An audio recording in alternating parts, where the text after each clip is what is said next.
Tous à leur prime, contre qui s'arrêtent Minato et Naruto Mejo, on voit ça ensemble dans cette vidéo. Bon, première étape, l'équipe 10, aka l'une des équipes les plus pétées je trouve.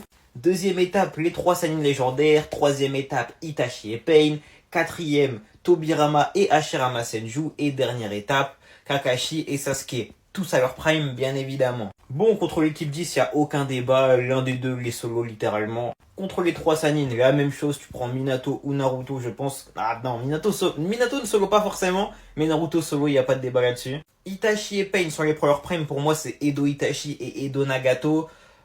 Pour moi, Edo Minato vaut un Edo Nagato, t'as capté? Maintenant, Naruto est largement plus fort que les deux, donc pour moi, encore une fois, ça passe. Contre les frères Senju, c'est la même chose, les frères Naruto, ils tabassent Hashirama. Si tu m'avais pris Tobirama et Minato de leur vivant, je t'aurais dit, allez, Minato est peut-être moins fort, t'as capté? Le problème, c'est que Tobirama Edo est beaucoup moins fort que Edo Minato, vu qu'il a il a le KCM, tu vois. Donc forcément, ils les éclatent encore une fois, les Senju se font éclater. Par contre, contre Sasuke et Kakashi à leur prime, ils perdent clairement, il n'y a pas de débat. Sasuke et Naruto se valent, même si je donnais avantage à Naruto, les deux se valent. Le problème, c'est que le prime de Minato est moins fort que le prime de Kakashi. On va me dire, il dure que 5 minutes, si vous voulez, mais c'est largement suffisant pour battre Minato. On le répète, mais le prime de Kakashi, les frères, c'est double Mangekyo Sharingan, Perfect Susanoo, le chakra d'Agoromo. Clairement, il n'y a aucun débat. On a vu ce qu'il a fait contre Kaguya, imaginez Minato à la place. Il le défonce. Donc clairement, il s'arrête à l'étape 5, aucun débat.